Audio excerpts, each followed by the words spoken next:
I own a lot of fragrances, not a lot of them get worn, to be honest with you, and anyone who owns a lot of fragrances can relate to me here that you don't wear every single one of them. Some fragrances just get sidelined and forgotten forever, and me being a reviewer as well, constantly testing new fragrances, that problem is even worse. So we're gonna talk about 7 fall fragrances that I'm gonna make an effort of wearing more in this late fall and winter time, all right? So without further ado, let's jump into it.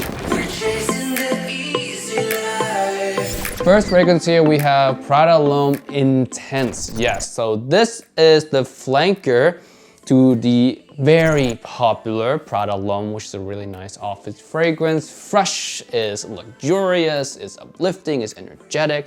That one has a character of its own. This one is a fall, darker, richer take than the original. It adds, I believe, leather into the fragrance, which makes it deeper, makes it more sophisticated, but at the same time taking away a lot of that freshness, a lot of that cleanliness. The office vibe in here is toned down significantly. For me, the reason I don't wear this one a lot is simply because it is probably my least favorite one from the whole entire Prada L'Homme flanker. Oh, this is in contestant with Prada L'Homme Low. I do like Prada L'Homme Low, but it's just a little bit soapy, too clean for me. If I'm gonna wear that kind of vibe, I'll just wear Prada L'Homme. Same with this one. If I'm gonna wear like a date night kind of fragrance, something darker, I would go with Prada L'Homme Absolute, which is actually my second most favorite fragrance designer-wise ever. That one is equally as dark and equally as fresh, and in date type situation or formal type situation, I feel like Prada L'Homme Absolute works much better, much easier to wear, much easier to get a compliment from. This to me leans a little bit too much on the leather, and I just don't ever find myself enjoying this one over the Absolute. And whenever I'm presented with the option, I always go with the Absolute. Like, I never gravitate towards this one, and even smelling it now, I'm like, I don't feel compelled to put it on, but I will make an effort of wearing this one more alongside all these ones, of course. Second fragrance we have here is L'Homme Idéal by Guerlain. This is the original L'Homme Idéal. And this one is nice. I like it. I don't like it over the other ones. I like the EDP more, and my favorite right now is the extreme version. Both of those are fantastic. The EDP, very nicely well composed, good balance between the almondness, the sweetness, and very romantic type of scent as well. Love that one. The extreme masculine, there's plum, there's tobacco, and it mixed with the almond again very, very well in a totally different direction. Very appealing again in a very masculine kind of way. That one's my favorite right now from the line. This one kind of just fall by the wayside. I mean, I still love the DNA, I love the almond that's in here, but in terms of picking it over those other two, given the situations, I always pick the other two over this one. Not to say that this is a bad fragrance, it is definitely not a bad fragrance. It made a really big first impression on me the first time I smelled it. I still think it's great today. I just think it's overshadowed by the flankers, the amazing flankers that came after it. But yeah, bottom line, I will be wearing this one more. It is still a nice fragrance. I still recommend you guys pick it up, and I think is a little bit cheaper than the other two that I mentioned right now anyway, so you're gonna get a better value out of this. Next fragrance right here, Pure TONKA by THIERRY MUGLER.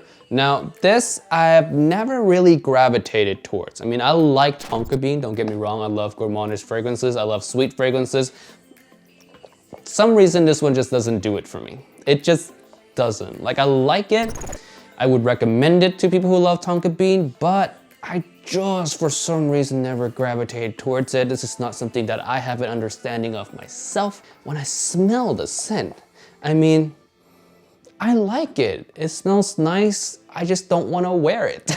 That's just it. Maybe it's because it comes across too sweet, too strong maybe. Or because, again, because of the overwhelming sweetness, I don't feel comfortable wearing this anywhere. But then again, I also wear a lot of sweet fragrance, so we're back at ground zero here, not knowing why I don't want to wear this. It's just not appealing enough. I feel like it just sits on that line of being either really great or just okay, and it's just sitting right there in the middle, and I just don't want to grab it over the other fragrances. You know what I mean? That feeling. I'm gonna be wearing this one more, man. I'm gonna give it a fair chance like the other fragrances, but for now, for the years past, I just never gravitated towards this one. And this is the newest Mugler in my collection as well, because I saved this one for last. I bought this absolutely last out of all the Muglers that I bought because I knew I wasn't gonna wear it. And to be honest, ever since I bought the scent, I wore it maybe 2-3 times maximum, and yeah, that's about as to the extent that I wore it. It is still a really nice tonka bean scent. It is delicious in smell, it's sweet. Of course, it has the Amen signature with the patchouli. Of course, this one mixed with tonka bean. It's very nicely composed.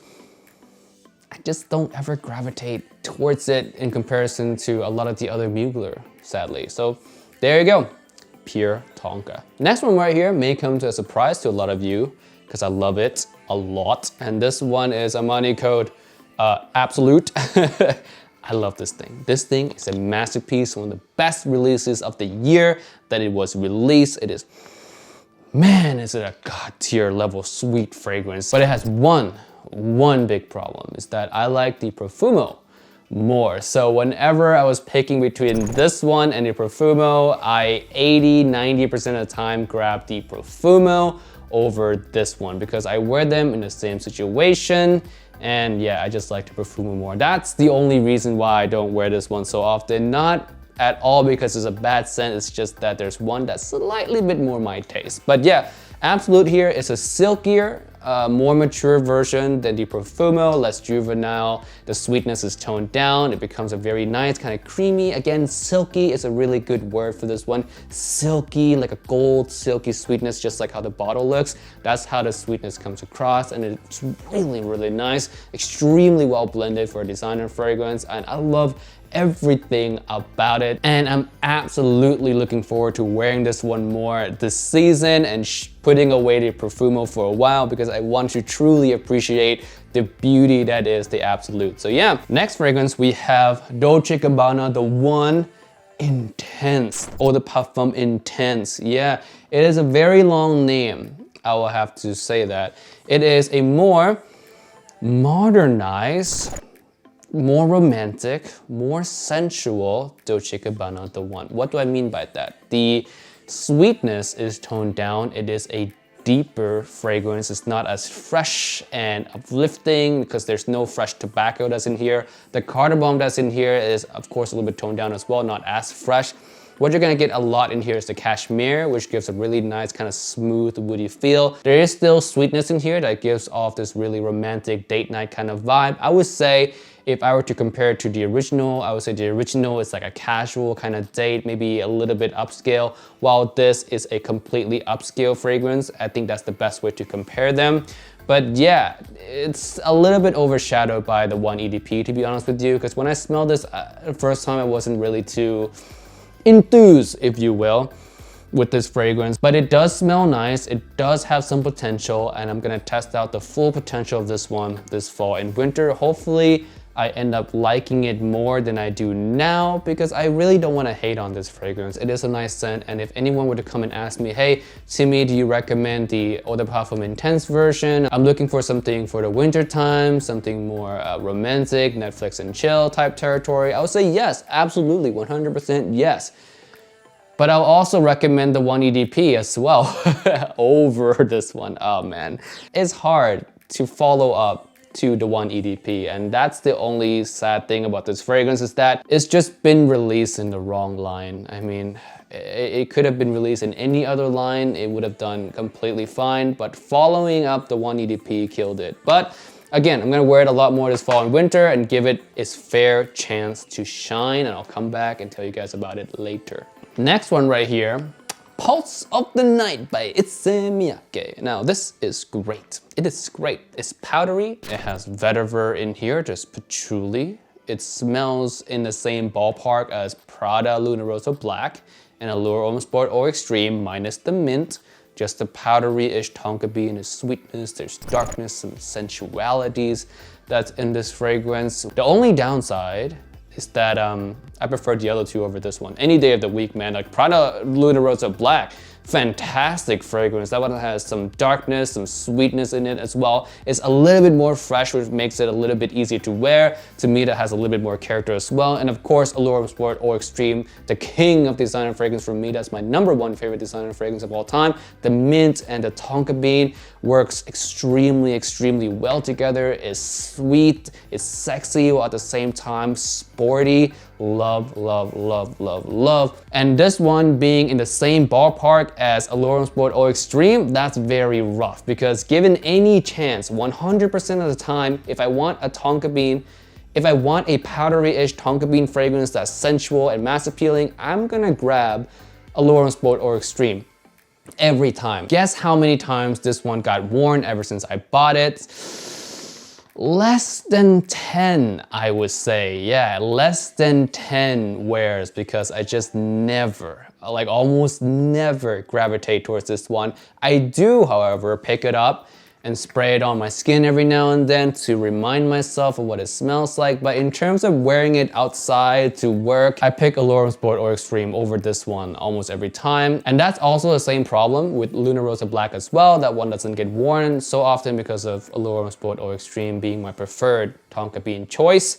But at least that one gets more wear than Pulse of the Night. So yeah, this fall and winter, gonna wear this one more. Does it smell bad? No. It smells great. It's just, for my taste, the other two are better. Last one right here is AZZARO Wanted by Night. And I hear you guys in the comment section. You guys are saying, Timmy, AZZARO Wanted by Night is so much better. I love that one so much better. AZZARO Wanted, the original, is a little bit too generic, whatever. And you should wear AZZARO Wanted by Night more. I hear you. And I will. This fall and winter time, I'm gonna give this one a fair chance. I do prefer the original more, because to me, I guess, it's just more mass appealing, no? Like when I want something like AZZARO Wanted, I want something tonka bean, I want something for the party situation, I normally would reach for the original, because it just has that extra bit of sing, that extra bit of fresh to really drag me along throughout the party and just gain compliments. People love the original Wanted off my skin. Wanted by Night for me takes it into a deeper direction. It's warmer, there's more nuances that's in here, but at the same time, it loses a lot of the mass appeal factor that I look for when I go for fragrances like this. If I want to wear something deeper, something warm, something more complex, I'm not picking from this line. I'm not picking from the Wanted line. I'm going to other lines where a lot of my other favorites are at. And that's where this one kind of falls in and just never get worn by me. Not never, but I don't put it on that often. But this fall and winter, that's gonna change. All right, guys, that's it for this video today. Thank you so much for watching. And if you have any fragrances that you don't wear a lot of in your collection, leave it down in the comment section below. Maybe all of us together this year can appreciate some of the fragrances that we bought and have never worn. And with that being said, guys, I'll see you guys in the next video.